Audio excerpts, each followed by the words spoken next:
Hey guys, Ash Lane here today. I'm coming at you with a brand new series that I think is going to help a lot of you out. It's going to be called Analyzing and Correcting Mistakes.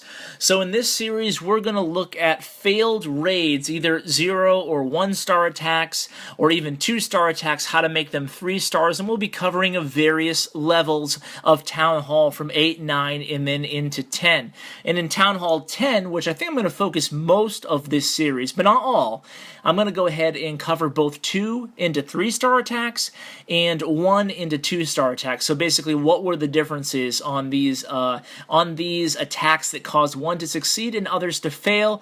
And we're going to go ahead and watch an attack, very self-serving first episode, I should say, because it's going to be an attack by yours truly from our last clan war. I pulled off a 3-star victory against the Town Hall 10. Now, I think I've only done this 2 other times, so I think it is my third 3-star against the Town Hall 10. Now, we're facing close to max villages, so I should note that our clan wars are difficult enough or high weight enough that it's easier said than done to 3-star. It's not like I just have the opportunity to dip down to very low-level Town Hall 10s. They're primarily max or close to. So, in this first episode, what we're going to do is we're going to watch an attack by Brandon on there. You can see a lot of our guys were trying to 3-star number 31 towards the end of the raid.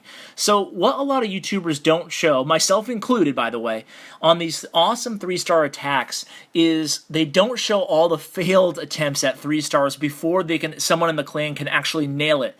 So it's kind of like a buddy system, right? You have people try one strategy and then you continue to refine and alter and change each time you attempt the base. So it's a good idea to have your best attackers go primarily in the beginning or the end. That way they can come up with a really nice attack strategy given the base design. So I was lucky enough to be able to follow up Brandon, and like I said, being a fair play clan, it's tough. You don't have you have to basically use each other's fails as a learning experience to try to capitalize.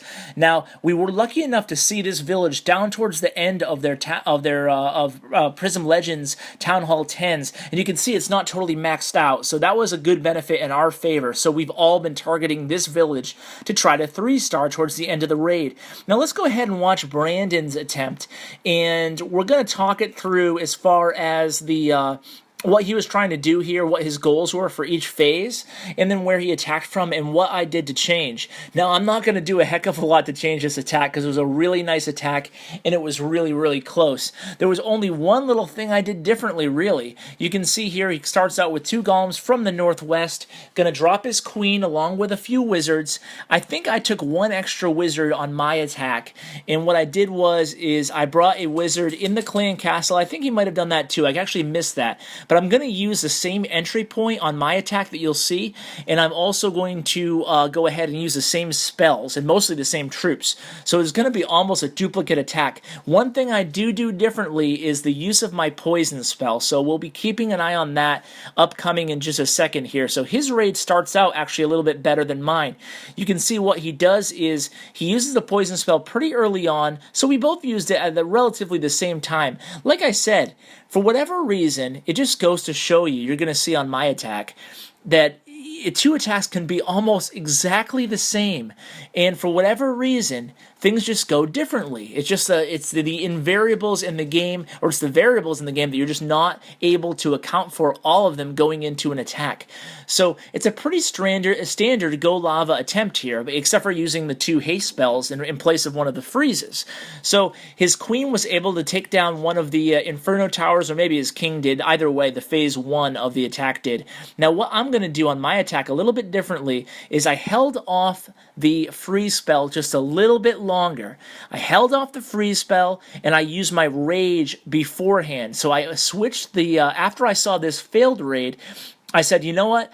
I think I could get this if I do the exact same thing as Brandon, only I just was a little bit different on the timing of my spells. So you can see Brandon here use the freeze, then the rage. You're going to see in my raid, I use the rage and then the freeze and then the rage. And you can see here he was a little bit early on that giant deployment. We'll discuss that more in depth on my attempt. But you can see using a giant towards the end of the raid can really really help distract those wizard towers, and wizard towers are obviously your biggest enemy on any kind of balloon raid, as they can take down a big clump of balloons. So Brandon timed out there. He ran out of time, wasn't going to go ahead and finish that 3-star, but he was so close that I was able to kind of ride his coattails into a 3-star victory. So I don't take full credit by any means for this attack, just a couple of adjustments. And like I said earlier, these are the types of things you don't see in YouTube videos oftentimes. You'll only see the finished product when they got 3 stars. You don't see all the fails that go into making a strategy perfect in terms of getting those 3 stars. So you can see here, yet again, I'm going to go in. I used the wall breakers a little bit earlier than Brandon, and then I used my jump spell, so I had that golem heading towards the center, and you can see by doing that, I was able to trigger that clan castle just slightly earlier. So I'm going to be dealing with that lava hound a little bit before the queen and before the king has an opportunity to take down that inferno tower. Finally, he gets to that inferno tower, but he's pretty low on health, and I've already had to use his Iron Fist ability. So at this point in the raid, I'm thinking, ooh, maybe things aren't going quite as awesomely as I had planned here.